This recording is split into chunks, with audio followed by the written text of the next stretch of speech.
Salam, selamat pagi Bapak Ibu yang dikasihi Tuhan. Tentu kita saat ini dalam keadaan baik dan sehat semuanya. Dan pagi ini kita akan mendengarkan firman Tuhan. Mohon pimpinan Tuhan supaya hari ini kita diperkenan untuk memahami kebenaran firman-Nya. Mari kita akan berdoa terlebih dahulu. Mohon pimpinannya membuka hati pikiran kita untuk memahami kebenaran firman Tuhan. Mari kita akan berdoa. Terima kasih Bapa dalam surga. Kiranya pagi ini kami mohon pimpinanmu untuk kami boleh mengerti akan kebenaran firman-Mu. Dan kuasa Roh Kudus akan menaungi hati pikiran kami, menjamah tubuh, roh, dan jiwa kami untuk memahami mengerti akan kebenaran firman-Mu. Terima kasih Bapa, urapi kami semuanya. Dalam nama Tuhan Yesus kami berdoa. Amin. Nah Bapak Ibu yang dikasihi Tuhan, kita pagi ini masih belajar tentang kepedulian Allah. Kepedulian Allah. Nah, secara khusus hari ini kita akan belajar tentang janganlah takut. Janganlah takut. Dan alasan-alasan mengapa kita tidak boleh takut. Firman Tuhan pagi ini diambil dari Matius 10 ayat 29 sampai dengan 31. Saya akan membacakan bagi kita semuanya pagi ini. Bukankah burung pipit dijual 2 ekor seduit? Namun seekor pun daripadanya tidak akan jatuh ke bumi di luar kehendak Bapamu. Dan kamu rambut kepalamu pun terhitung semuanya. Sebab itu janganlah kamu takut, karena kamu lebih berharga daripada banyak burung pipit. Nah Bapak Ibu Saudara yang terkasih, kalau kita melihat dari konteks ayat ini, yaitu ketika Tuhan Yesus memanggil ke-12 muridnya, kemudian memberikan kepada mereka kuasa untuk mengusir setan-setan, melenyapkan segala penyakit dan segala kelemahan. Setelah memberitahukan kepada mereka bahwa mereka akan diberikan kuasa oleh Tuhan Yesus, lalu Tuhan Yesus mengutus mereka untuk menjalankan setiap tugas, sekaligus memberitakan pesan penting di saat mereka menjalankan tugas pelayanannya. Nah, Tuhan Yesus mengutus mereka bukan pada satu tempat-tempat yang kelihatannya nyaman ataupun enak, namun Tuhan Yesus mengatakan khususnya di dalam ayat yang ke-16 bahwa aku mengutus kalian di tengah-tengah seperti domba di tengah-tengah serigala. Hal ini menunjukkan bahwa satu kondisi yang tidak mudah, satu kondisi yang kenyataannya tidaklah membahagiakan karena berada di tengah-tengah serigala. Namun Bapak Ibu Saudara yang dikasihi Tuhan, Tuhan Yesus memberikan kekuatan kepada mereka untuk tidak takut ketika mereka berada di tengah-tengah serigala. Tuhan Yesus memberikan kekuatan kepada mereka supaya mereka dapat menghadapi setiap tantangan di dalam menjalankan tugas yang Tuhan percayakan kepada mereka semuanya. Nah Bapak Ibu yang dikasihi Tuhan, kalau kita melihat di dalam ayat ini, kata jangan takut itu diulang sampai 3 kali. Tuhan Yesus mengulang sampai 3 kali dengan kata jangan takut. Nah tentu ini merupakan sebuah penekanan hal yang sangat penting di dalam kehidupan para murid saat itu, supaya mereka tidak boleh takut di dalam menjalankan tugas pelayanan yang mereka harus lakukan untuk melayani Tuhan Sang Pencipta kalik langit bumi dan segala isinya. Nah pertanyaannya, mengapa kita tidak boleh takut? Mengapa Tuhan mengatakan janganlah takut? Yang pertama, Bapak Ibu Saudara, bisa kita lihat di dalam ayat 29 dan 31 bahwa Tuhan peduli di dalam kehidupan kita. Tuhan sangat peduli di dalam kehidupan kita. Ayat 29 dikatakan di sana bahwa bukankah burung pipit dijual 2 ekor seduit, namun seekor pun padanya tidak akan jatuh ke bumi di luar kehendak Bapamu.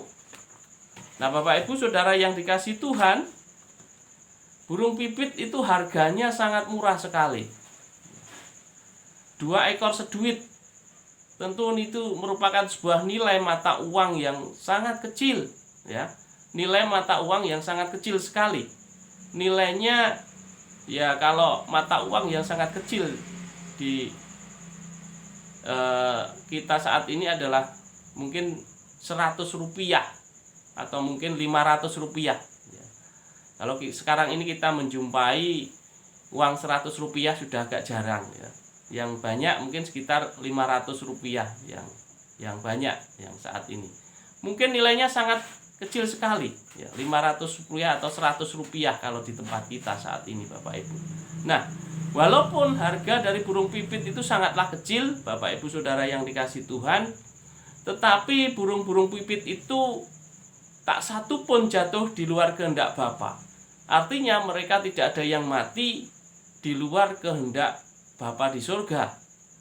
Nah, bayangkan nilai yang mungkin kurang begitu fantastis, ya, nilainya, harganya, tetapi tetap dalam perlindungan Tuhan.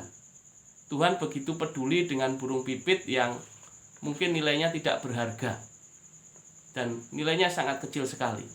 Nah, Bapak Ibu yang dikasihi Tuhan,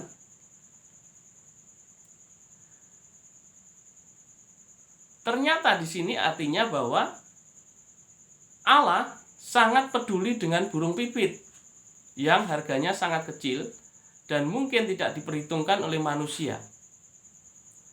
Nah, Bapak Ibu Saudara dan saya tentunya lebih berharga dari burung pipit itu. Kita lebih berharga dari burung pipit itu.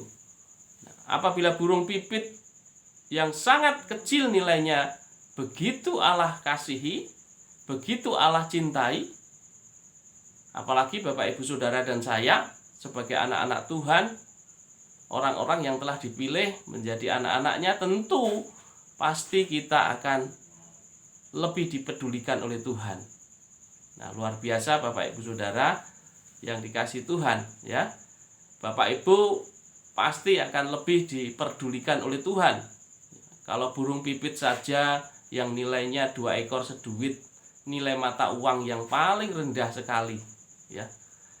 Tuhan sangat pedulikan, apalagi kita sebagai orang-orang yang dikasihi oleh Tuhan. Nah, kalau kita melihat di dalam Yesaya 43 ayat yang keempat, mengatakan bahwa oleh karena engkau berharga di mataku dan mulia, dan aku ini mengasihi engkau, maka aku memberikan manusia sebagai gantimu, dan bangsa-bangsa sebagai ganti nyawamu. Nah, di depan dikatakan bahwa oleh karena engkau berharga di mataku, dan aku mengasihi engkau.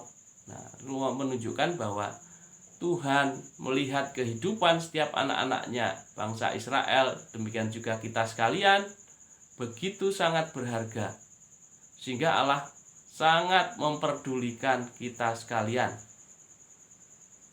Nah, itu yang pertama, Bapak Ibu Saudara. Kenapa kita tidak boleh takut?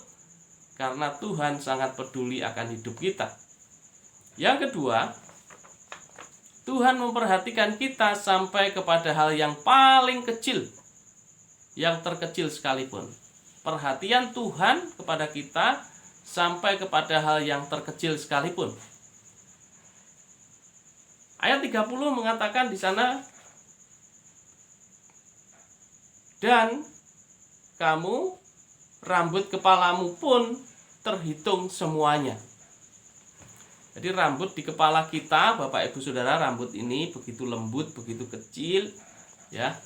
Bahkan seorang ahli matematika pun, ya, seorang ahli matematika pun kalau suruh menghitung rambut ini, orang yang pintar menghitung tidak akan pernah mampu dan tidak akan pernah bisa menghitung rambut yang ada di kepala. Sekalipun rambut di kepala itu jumlahnya sudah berkurang atau botak kepala kita, tetapi tetap saja untuk menghitung rambut di kepala pasti juga akan mengalami kesulitan dan tidak akan pernah mampu. Nah, Bapak Ibu yang dikasihi Tuhan, kita melihat di sini bahwa bagian yang terkecil di dalam kehidupan kita, di dalam hidup kita, tidak pernah luput dari perhatian Tuhan.